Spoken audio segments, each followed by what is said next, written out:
Yes, hello everybody. Welcome on this Friday afternoon. And yeah, I hope you're all doing fine. I hope everybody is in a good condition. We just had a big meeting with all the teachers from the Royal Conservatory and discussing about entrance exams coming up and how to do like online. So there's quite a lot of things going on. But today let's just talk about music and about jazz and improvisation. I think that's the most practical thing we can do, and also the most positive. Okay, so today I want to talk about improvisation, and then especially the melodic improvisation, and how to practice lines, and how to incorporate lines that you practice in your solo. And also I will include some harmonic exercises, so practice cycles. And what I want to say. Yeah, so here we go. So it's all about the transcription process and how to make practical use of what you just transcribed. So definitely it's good sometimes to really write things down on the paper, like a whole solo or one chorus. But definitely the most important is to use your ears. So what I used to do, I used to actually take like phrases that I like from a solo and then just copy them by ear. So not writing them down in Sibelius, or just try to play exact phrase on the piano. So for instance, one line that I got from like Bill Evans that I really enjoy is, let's say, on a major chord. So let's say C major.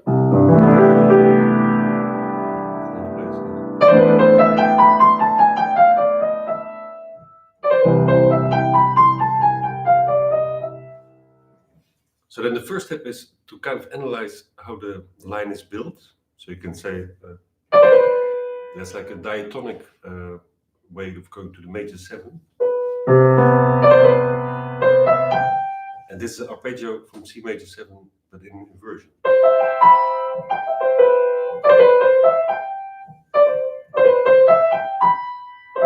And this actually the whole arpeggio, then it's the root position. Okay, and then we go to the root, back to the 6, chromatic to the 5, 4, 2, sharp 2, 3. And this part you could call like an enclosure. So.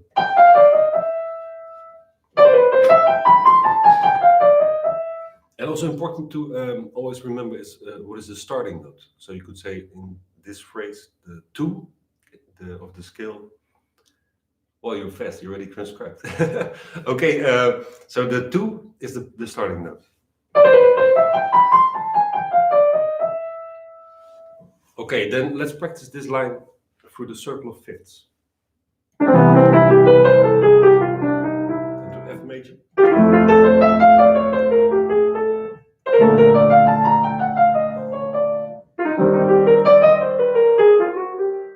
And so then that you feel comfortable in all the keys when you want to use this line.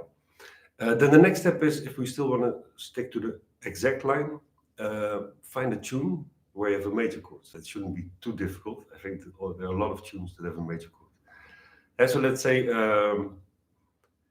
Autumn Leaves, one of my favorite, this line. So let's say first we put the line, hey Orestes, how are you?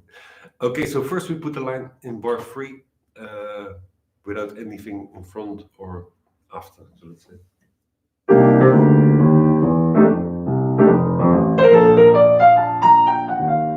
You see, but of course it's nice to play something before so that it makes sense.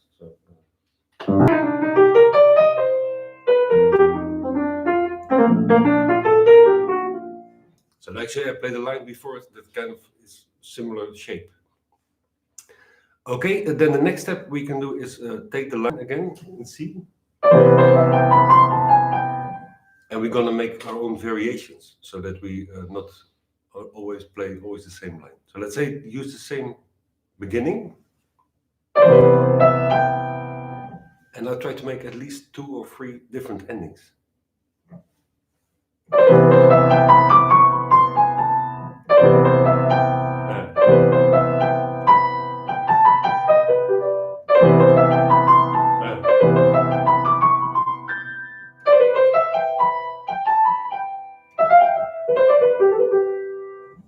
So that could be already a good exercise. Just take the beginning of a line and make your own ending. And now we can maybe say, let's take the ending and make new beginnings. So we have this.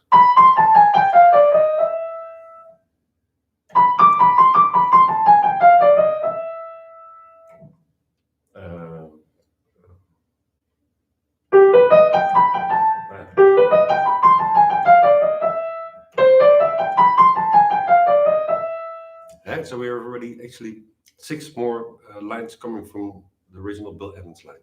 So that's a good thing to practice lines and make your own variations. Yeah, and about so that's actually like building up your vocabulary of lines. I have a nice system for you that could work. It's like divide it. It's to divide it in different categories. So now we had this major chord, like kind of a standalone major chord. But of course, we also have the 2-5-1 in major and minor. And you have a long 2-5-1 and a short 2-5-1. I'll give you a few examples. So the long 2-5-1 in major, it's like 1 bar -7.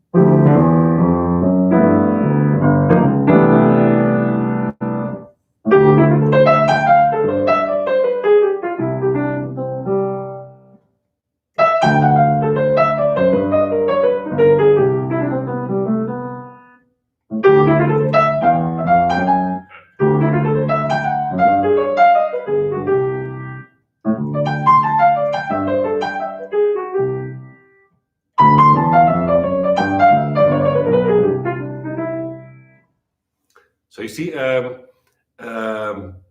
we have the long 2-5-1 in major, the 2 is kind of always the same quality of a chord, but the 5 we have a lot of possibilities. So even in this category, we can make a lot of subcategories. So let's say the G7. Let's first practice the diatonic version. So we have.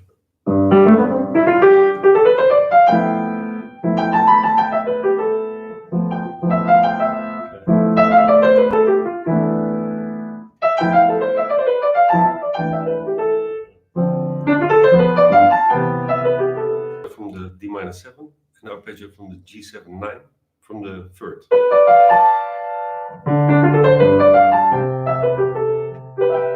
And the E minor as a triad on top of the C major. Okay, so that's the diatonic 5 in the 2-5-1 progression. Another option could be to add the passing note between the 8 and the 7. So actually the bebop scale on the dominant. So instead of the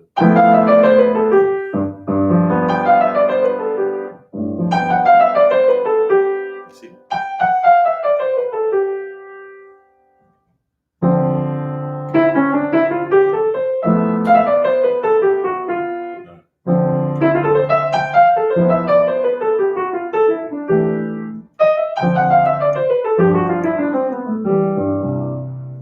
Actually, good exercise just to play this scale over the 2 and the 5.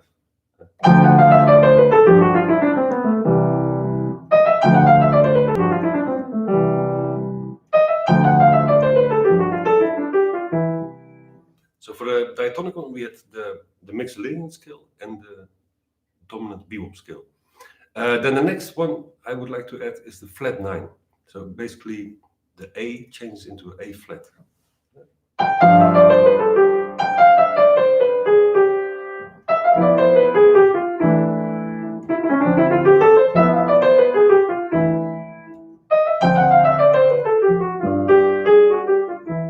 That was a little tricky. Okay, so the flat 9 was already like one leading note more than the diatonic one. So let's say also practice these Parker things that were good.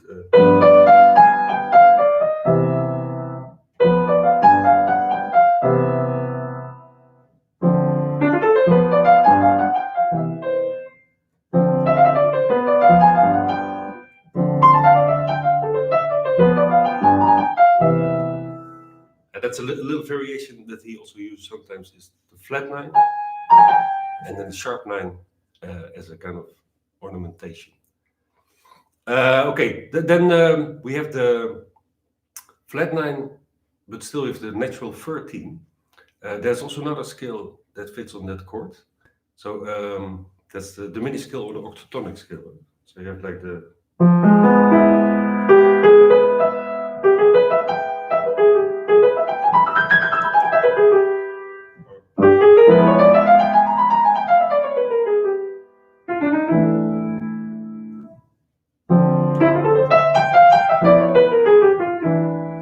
Yeah, I have a nice exercise for you. This scale works really good if you want to go in eight notes. So like to fill the whole bar from the root down or from the 13 down. So let's say 13.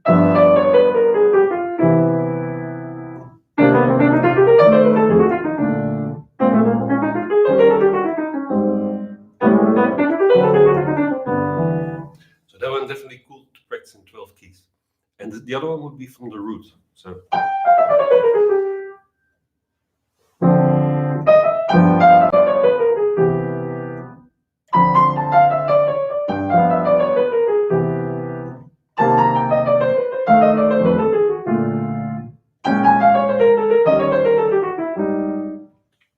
that's already a lot of stuff to practice. We have the weekend ahead of us, so okay. So then we had the 9, flat 9 and the 13. Now let's go to the flat 9, flat 13. So yeah. Remember we talked about the middle pedal, it's great for this.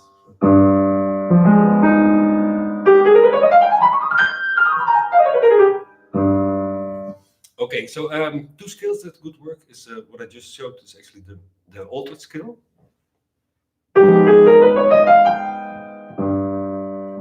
Middle.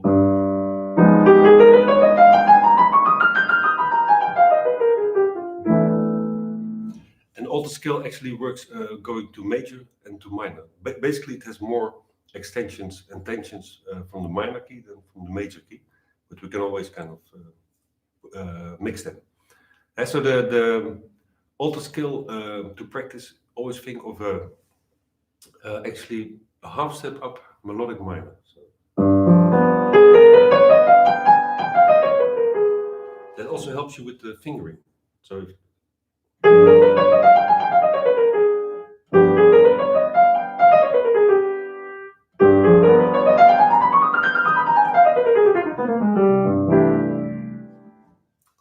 okay, so practice also the altered scale. Another one would be the harmonic minor from the 1, but that one definitely goes better to a minor key than to a major key.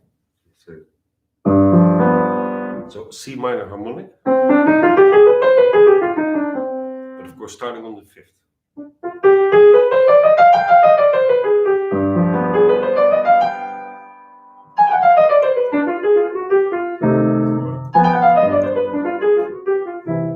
Also good work.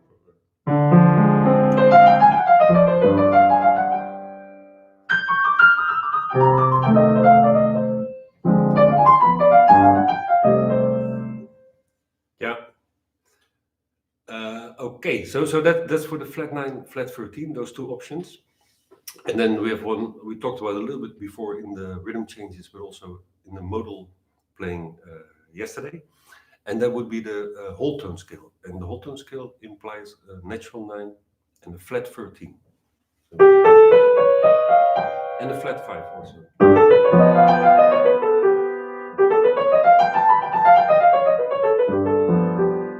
And so then, of course, what we talked about, you have to be careful with the voicing. So we can use the flat 13 and maybe even the natural 9.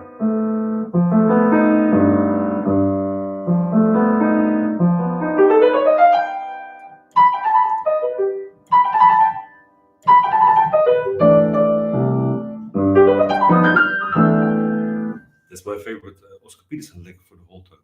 So we can practice that maybe also in the circle of fifths. So,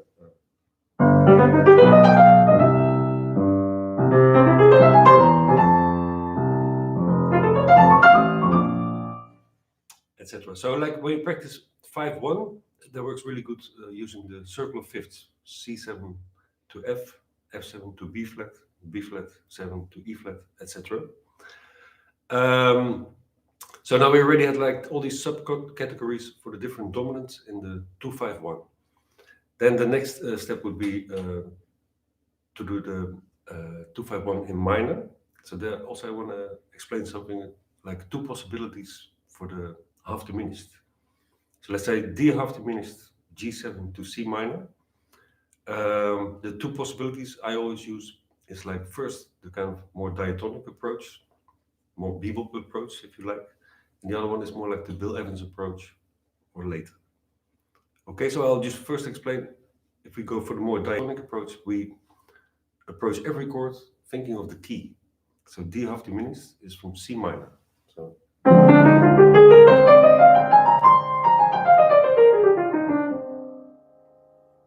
and some people also would name the scale from the starting point, but that makes really weird scales, so like Locrian something. So, but it's basically a C minor scale. And on the 5 we already saw we can use the harmonic minor again from the tonic, from the 1 or for the key, but starting on the 5th. So.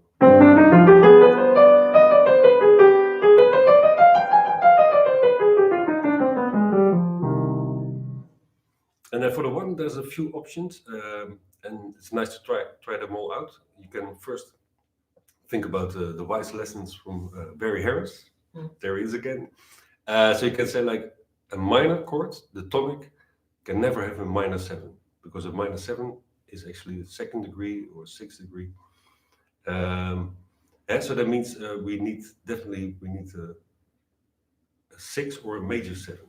I'll show the scale. So you get the melodic scale.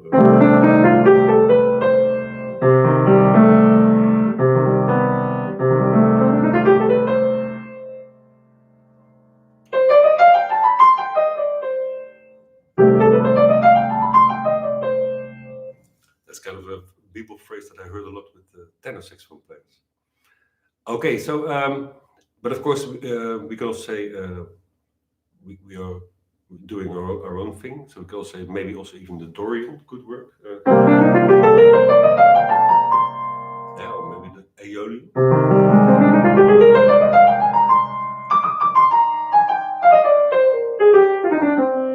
That always sounds a little bit like tango music to me. Oh, let's see if there's any questions. Minor bebop scale exists.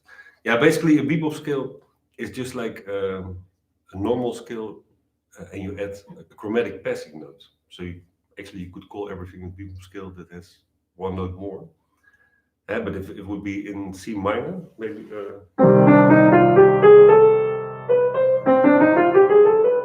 It's maybe between the 6 and the 5 that could work.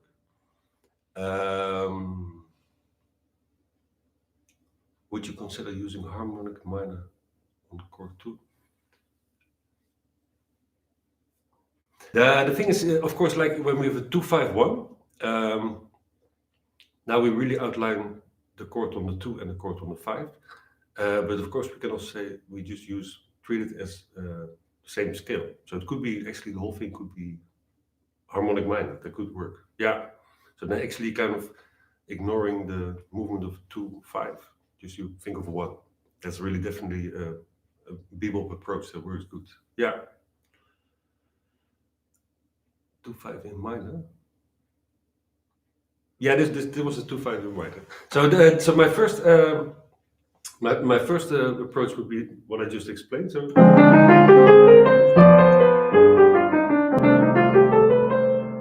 that could be a nice exercise to the first scale up, second one down.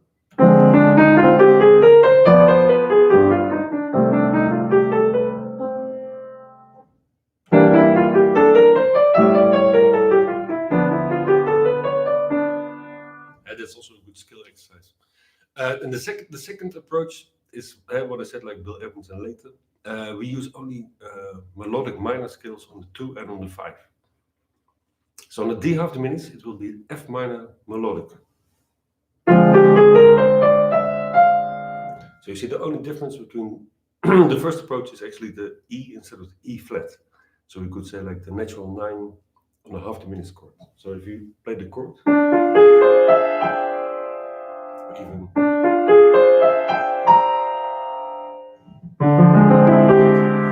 which actually works good as a voicing also.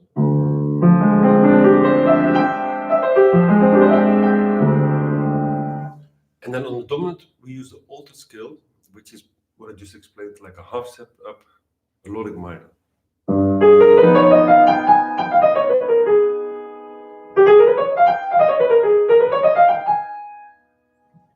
And then the one we can again choose, but let's say we also go for the melodic minor. So we have a C minor 6 with even a major 7.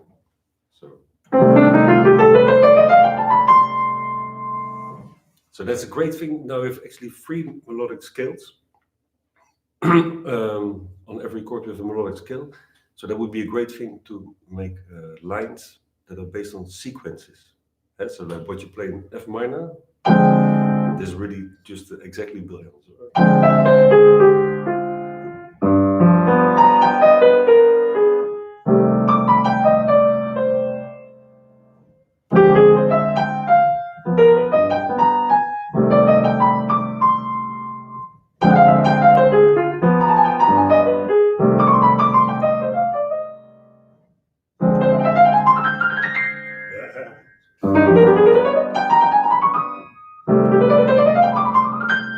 So you can make it as complicated as you like. If you play something difficult in the first chord, then you're in trouble. Okay, let's see if there are any questions. Sometimes we hear 9 on the... Yeah, that's exactly what... yeah, so I was ahead of you. I'm sorry. Okay, that's 2 complete different sounds on the same chord progression. So I made some practice cycles for you for the half diminished and for the minor 2/5. So I'll show you like that. I always kind of get my practice cycles from tunes. So there's one is based on whisper not, and one is based on Woody and You. So I'll first show you the whisper not one. Whisper not starts with the 1 minor to the 6 half diminished, which we can already consider as the 2 half diminished in G.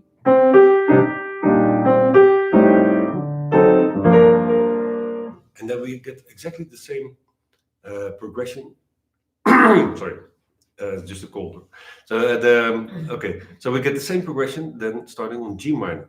So Benny Golson, he liked also kind of a harmonic sequence. So if we play without the melody, and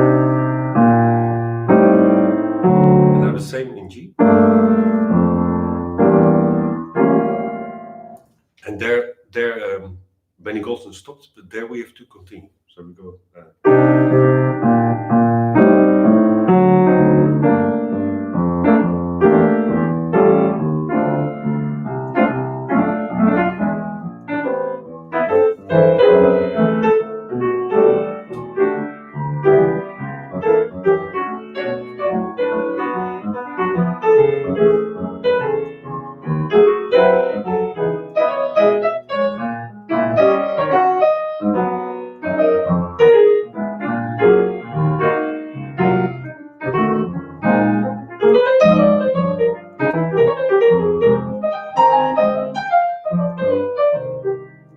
See, and now we're back to C minor. So that's actually it's a complete circle in all the keys.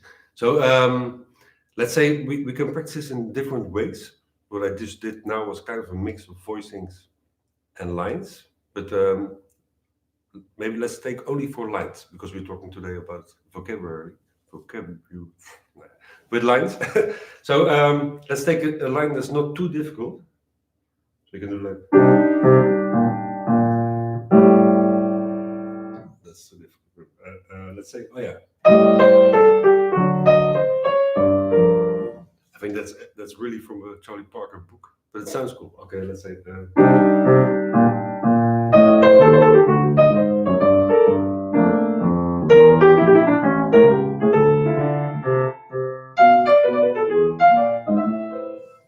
And it could be the start of your practicing. Okay, so now let's say now this was actually more the bebop sound. Now let's try the same thing with the Bill Evans sound. So with the natural 9 on the half the minute. So like.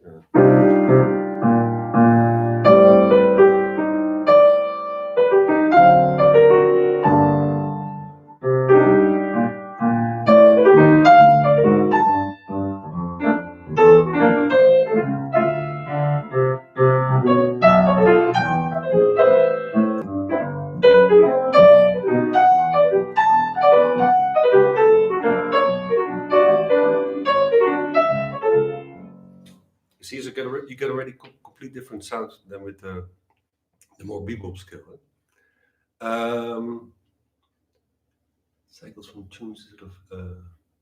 Nee, so this is one example. So the next example is like if we're gonna do the same kind of stuff on Woody and You. So Woody and You already has 3 keys with the half the minutes in the beginning. Eh? So you have G half the minutes,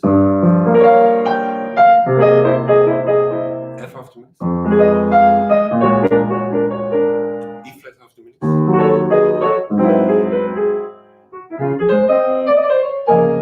and then we just resolve to D flat major. So that was the D flat, actually the D flat major key, starting on the sharp 4 half the minutes.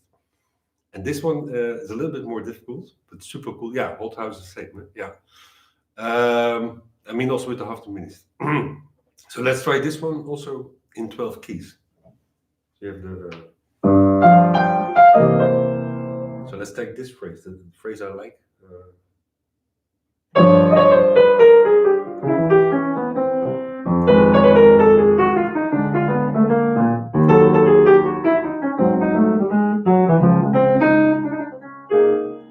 And now we go actually a half step down. So F sharp half the minutes.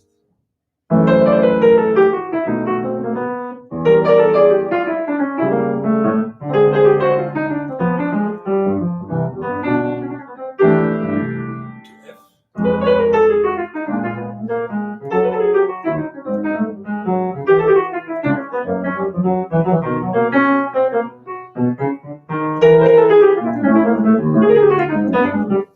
Etc. So the good thing is, like you already noticed, after 2 times, you are repeating a few that you already did.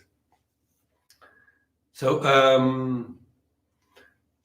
those 2 exercises work really good for the practicing the 2/5 in minor. The first one actually I liked so much, the whisper not exercise, that I also made a tune. And maybe can play a little bit for you. And the improvising is actually on this exercise, but always with a kind of resolution to a major chord. I'll play maybe part of the melody and then go to the solo.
Then it starts again with this with this F minor whisper note kind of thing.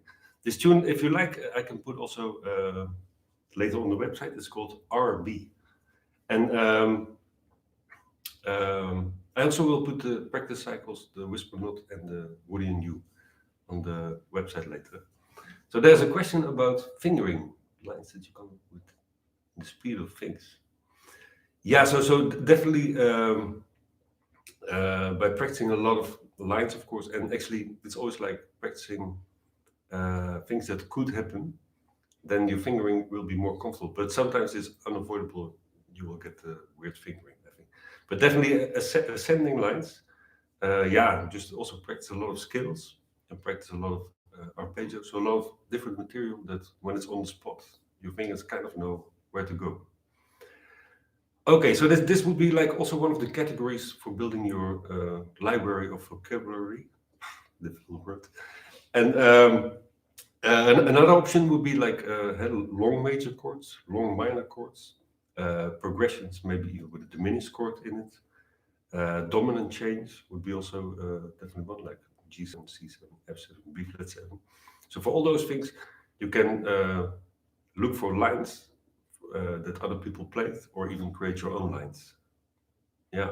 So there's actually I got the idea to make all these categories from there's a series of books already old, but it's called the Essential Jazz Lines, and you can find a lot of PDFs online. There's one, the Essential Jazz Lines of Bill Evans, where this one comes from, and there's one, the Essential Jazz Lines of Charlie Parker, where this one comes from. And I think for the guitar player, there's even Essential Jazz Lines of Wes Montgomery. And so Vincent, okay, so I even have some students, and also in the past, that actually made a kind of book for themselves, like a notebook, and they had like these categories, and then like say, okay, now we the dominant with the altered scale, and then they wrote down like 5 or 6 lines they found on great recordings to practice. And so you can also actually see this library as a kind of real thing. Just make a notebook for yourself, and then now and then go back to some lines, or even and like write down your own variations. Okay, so if you want to practice like 2-5-1s, for the short 2-5-1s, there are again like a lot of tunes that could give us inspiration to make like practice cycles. So I want to point out 2 for the short 2-5-1s. The one that I actually call like the airegin cycle, and the one I call like the voyage cycle. So actually, definitely good tunes to practice. Airegin by Sonny Rollins. It's like the retrograde or backwards of Nigeria. And Voyage is a great tune written by Kenny Barron, recorded with Stan Getz. And so they have the same actually idea. The only thing is the one goes down in the keys, the other one goes up. So if you take Airegin, D flat major, then it goes half step up to the 2-5.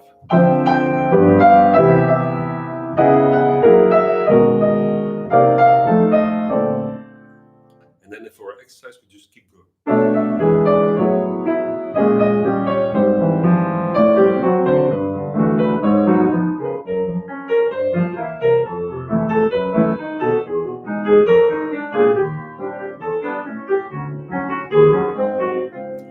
Now we're home on the D flat. So just pick a nice line you like on the 2-5, and just go through this whole circle. Let's say. And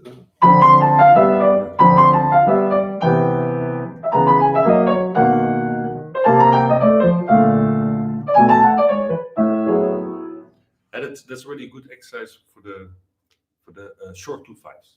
So the other one would be voyage.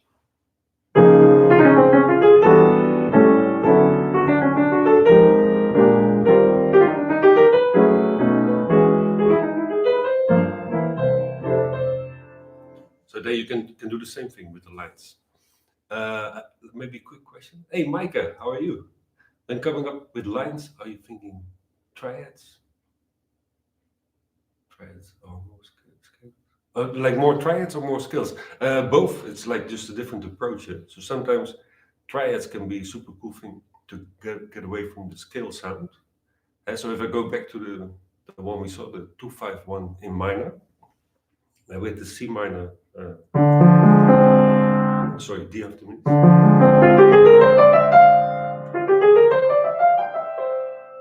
C triad on the D half diminished and the G7 alter, E flat triad, and then C minor, G triad. So that could be like maybe a nice approach for the 2-5 in minor. So let's say we only use these triads for the improvisation. That's it.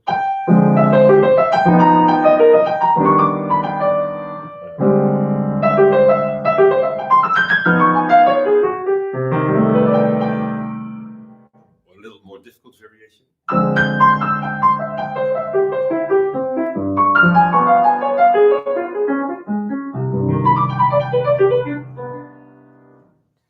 And so that's cool, like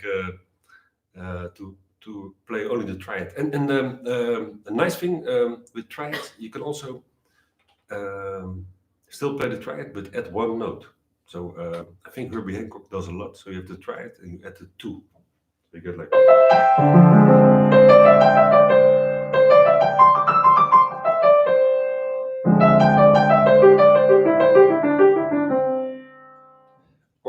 Or the 4. So you have like the C with the C triad with the F. Like when the Saints.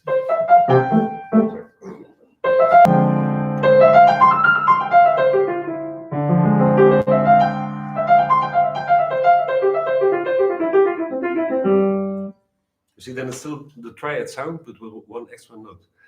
And I made a kind of exercise to go up with the 2 and go down with the 4. So you have.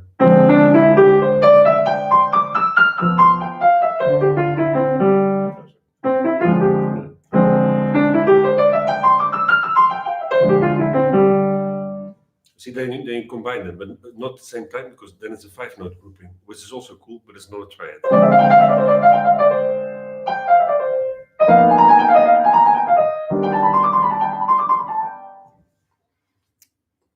Yeah, so that's the power of the triad. And of course, definitely, you can also combine triads. I see somebody say pair of triads. That's also the thing I was practicing, like always using 2 triads. That's a completely different thing, but we definitely can talk about it. It's so let's say if you have for instance, C minor Dorian or F7 sus. Let's say F7 sus. I like sus chords. That's very good.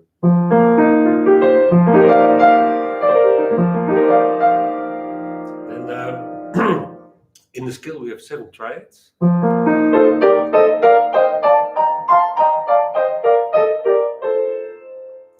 Of course, we're talking now about the Mixolydian scale, F Mixolydian on F sus.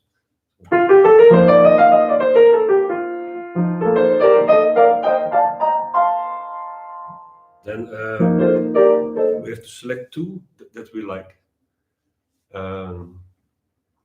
Okay, it's coming. So actually, the F sounds not bad because actually we're playing in the 3rd. That's the Herbie thing. So let's go for F triad and E flat triad. So I made a few exercises for myself. That's actually what I always advise people: just make your own exercise and try to find something that you cannot play and then make it into an exercise. Okay, so we have these triads. Let's first do just like all the inversions.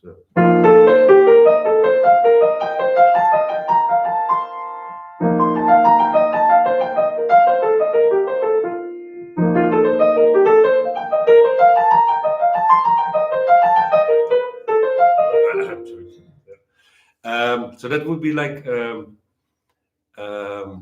first one, and then the next step would be take from one triad only 2 notes. That's also what I practice. So you get like, instead of and then already to the second one. So.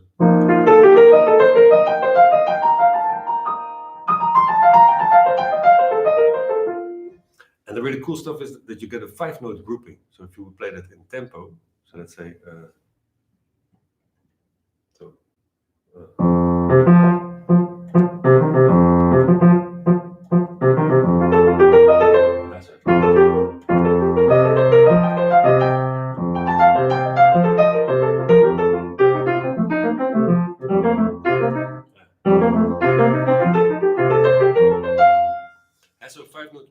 And then the next one could be maybe just use those two triads, but random 5-note groupings, 6-note groupings, 4-note groupings, and maybe even like bigger arpeggios. So let's say.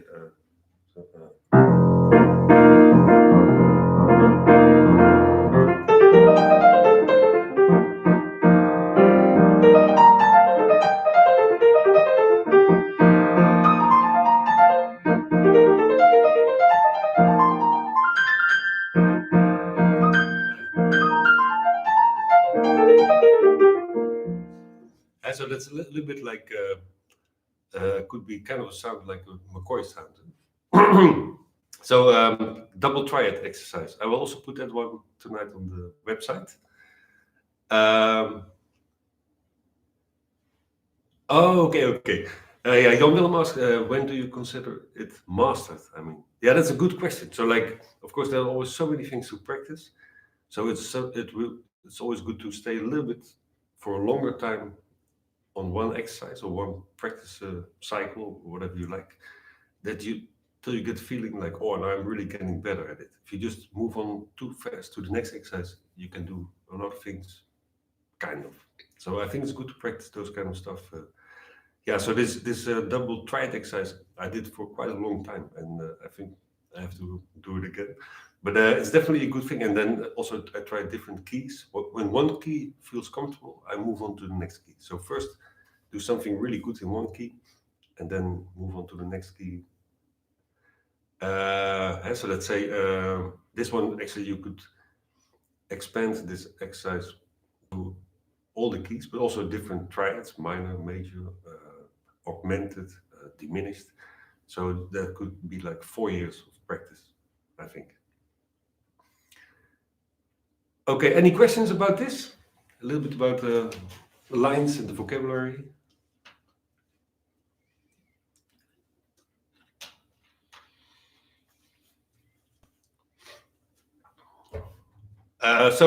Yeah, maybe some other nice practice cycles we could use for our line exercise is maybe like take a tune and then kind of put a cross where you want to play your favorite line that you're practicing that week. And so like maybe, okay, there's a major chord, I'm going to play it there, because we have to put it in the music, otherwise it just stays like a theory. So and let's say if you have there will never be another you. No, the major we already had the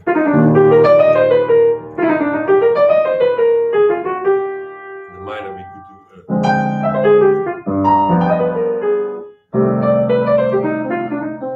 Maybe on the 2/5 we had the diminished scale.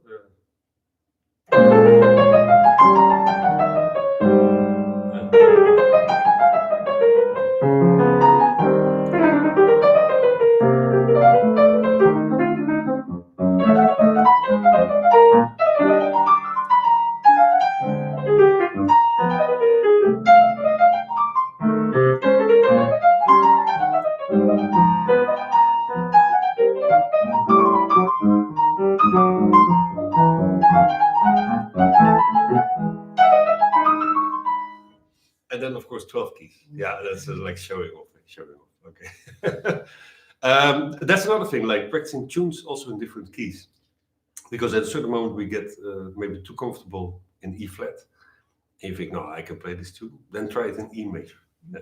So I do sometimes with tunes, not necessarily tunes in 12 keys, but we just take like 2 keys or 3 keys. And for that, there are some really nice ways of transposing that I actually also got from a lot of recordings. So one that I definitely really like is the way of modulating. The way of modulating. One that's really nice also to apply in other tunes is Bill Evans. His idea of going from F to A flat, like the Days of Wine and Roses. So you're like. So at the end.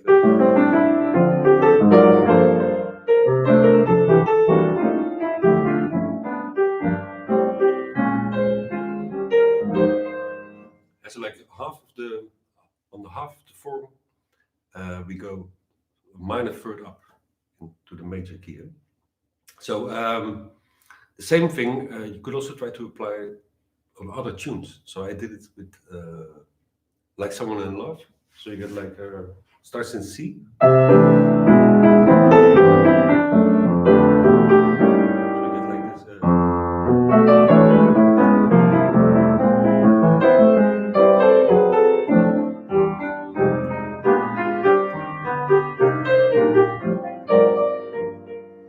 Yeah, so that tune works, and so try also to find other tunes where you could do the same modulation.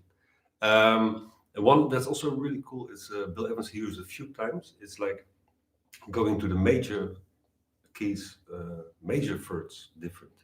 And so like he did it in Here's That Rainy Day on Bill Evans alone. Check that one out. And I think he also did it on The Touch of Your Lips. I'm not sure. But anyway, Here's That Rainy Day. Starts in B.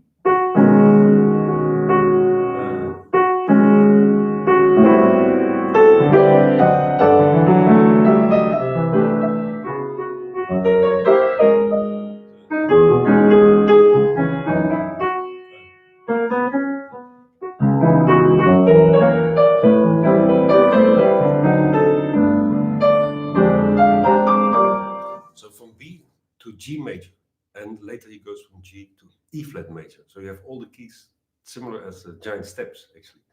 So we could maybe try this also on other tunes. So the modulation consists of going from the 1 or the so you go to 2-5, and the 2 is a whole step down from the tonic. Another one that I found not so long ago is Gerald Clayton. He has a great version of Nobody Else But Me, where he plays the tune in G and D flat. So actually there's a tritone. And to get there, there's a good trick for the modulation. So like you play kind of the ladybird turnaround, but instead of going back to the 1, you resolve to the tritone. So let's say here we have a 2-5. Let's see where we start. Oh yeah, so let's say we start on G. So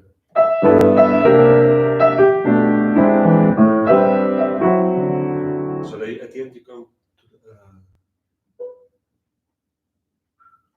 shit, where is it?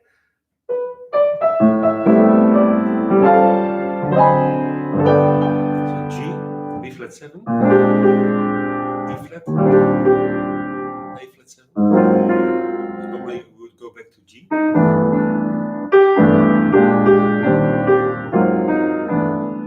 now we do.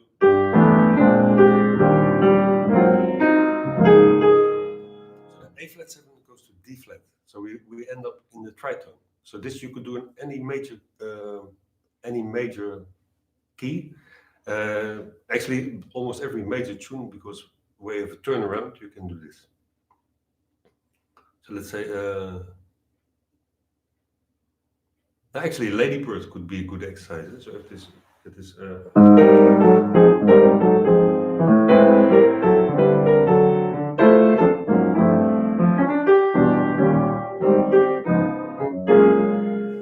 we're in G flat. Good luck. Yeah, so those are a few modulation ways of modulating to different keys for the tune. Another one, of course, could also be play the whole tune through the circle of fifths. I did one time with Sebastian with Green Dolphin Suite. That was quite a challenge. One we already kind of saw was, I call it a little bit like the good debate exercise. So like 2 A's from the rhythm changes, and then going up a fourth or going down a fifth. So, and then keep continuing in 12 keys. Yeah, there's always a lot to practice with modulating and transposing, but it really opens up your ideas also for tunes you've played a long time. If you play them in a different key, then suddenly the hands don't know what to do, so the ears come in work.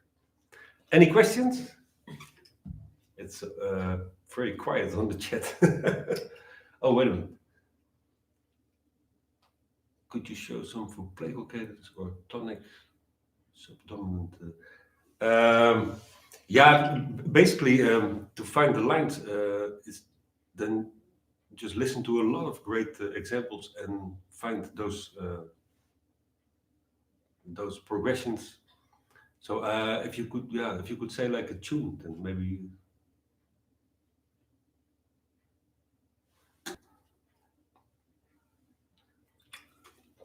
But of course, there are more progressions than I mentioned. Of course, there can also be a progression like using the backdoor to 5, so like F minor 7, B flat 7 to C. So like in Lady Bird. So you can also go to a lot of recordings of Lady Bird or similar tunes and to see what's happening there. It's just like trying to collect as much examples and lines from recordings and then do the creative thing with a variation, practice 12 keys.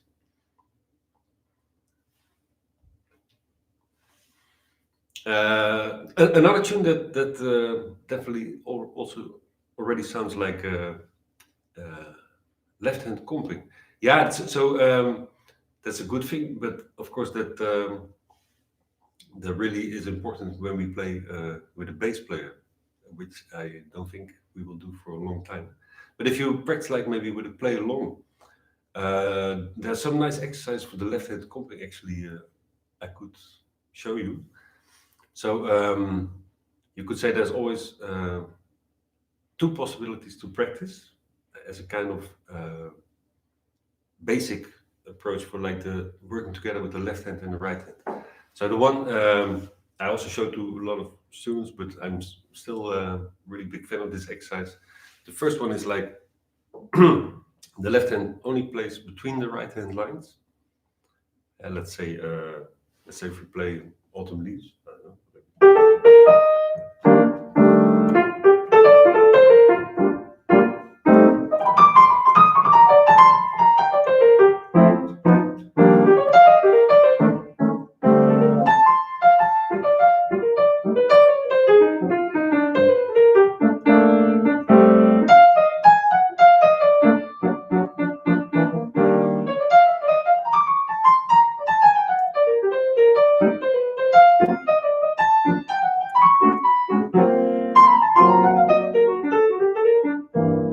So you see, like left hand, it's kind of like an answer to what the right hand is playing. And sometimes you can make the space between the lines bigger and sometimes smaller. Eh? Yeah. So that would be option 1. Always try to put the left hand between the right hand line. So actually, the 2 hands never together. That's the idea. Okay, and then the other one, the second approach is the left hand can only play when the right hand also plays. So the left hand is going to support the accents from the right hand. That's also kind of more Bill Evans figure. So for the first one, listen to a lot of recordings of Herbie Hancock, like from the 60s with Miles. He has this really very clear left-right hand separate thing. I like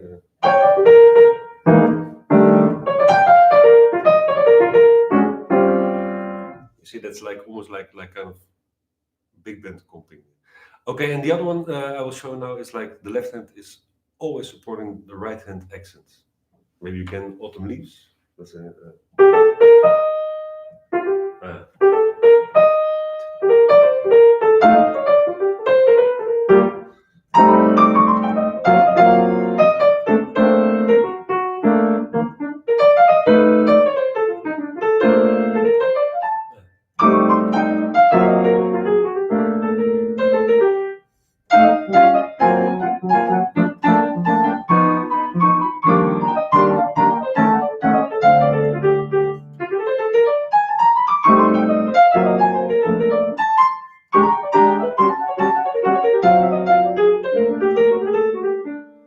Especially if you do like the dotted quarter notes, then it sounds like Bill Evans. And if you do all the notes, then it's really like imitation Bill Evans. Like.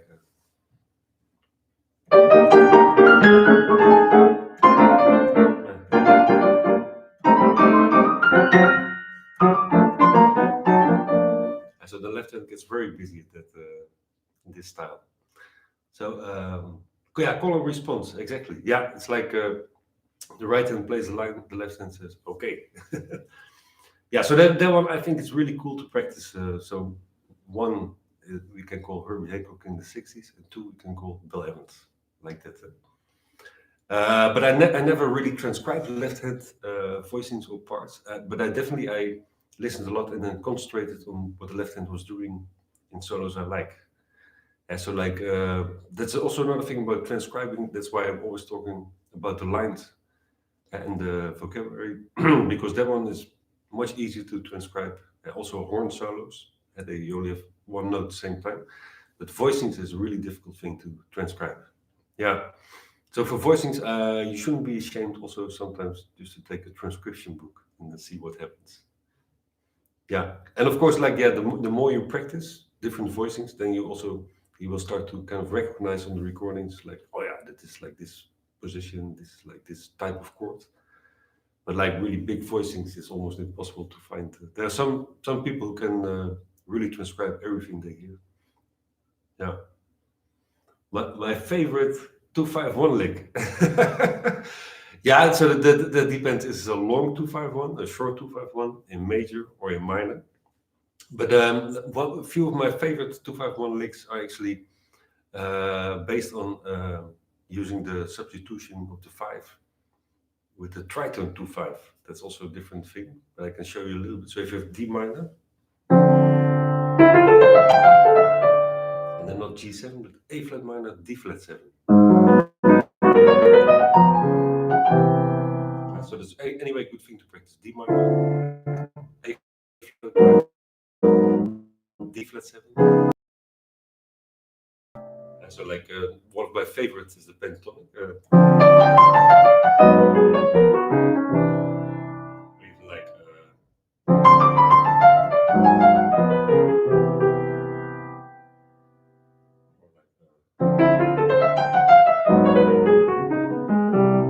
and this is my favorite Bud Powell lick on the this progression.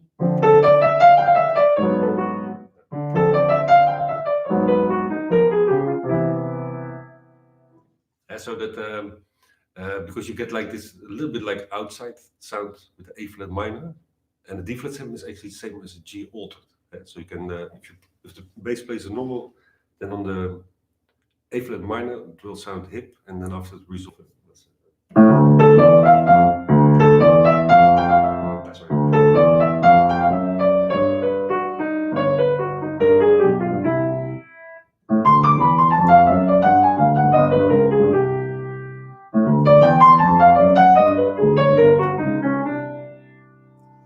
And then similar thing what we talked about before. Then practice is also like in practice cycles, like maybe whole steps down. Let's see if I can do it.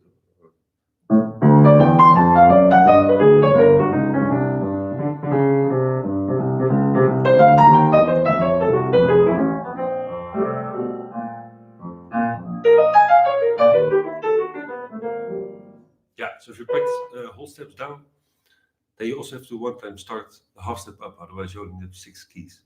And there are a lot of tunes which has this whole step down thing. I think, for instance, about Afternoon in Paris.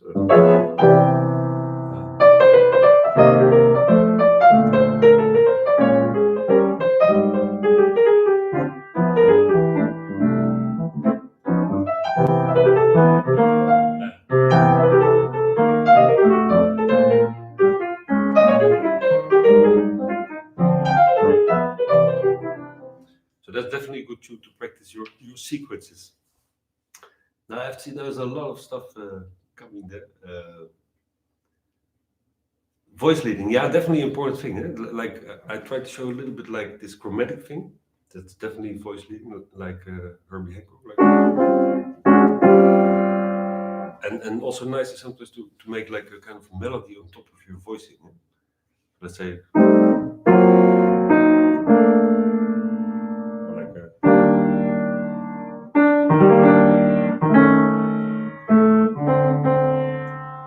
Or like the more Bill Evans stuff, like the moving voices.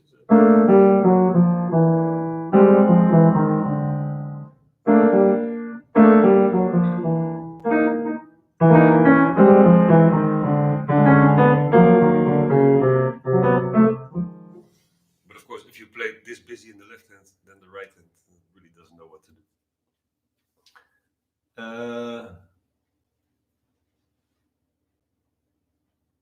I hear a Rhapsody. Ooh. At least it ends on the one. So if you put a different 2/5 afterwards, then you'll be in another key, I think. And like after the.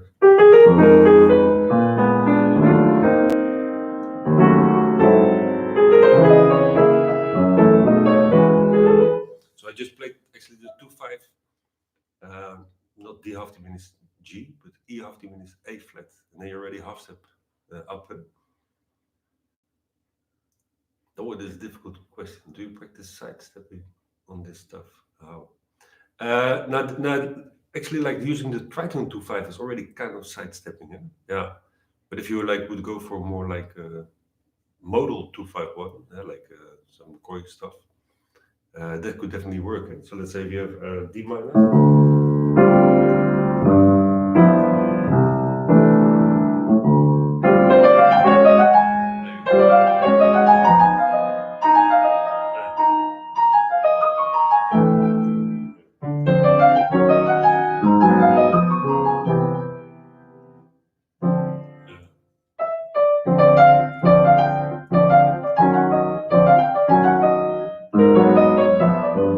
So like it's a completely different style than all the bebop stuff we just did.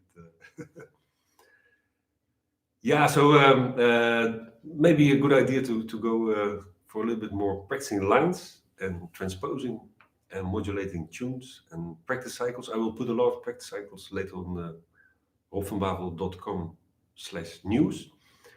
And of course, also the other sessions from this week will be online also. And then, I think then we continue. We will continue Monday. So I hope to see you all Monday again. Yeah, Saturday and Sunday. I think there will be some time to rest and maybe practice also. That's a question that's actually quite important is how do you get out of always playing the same lines?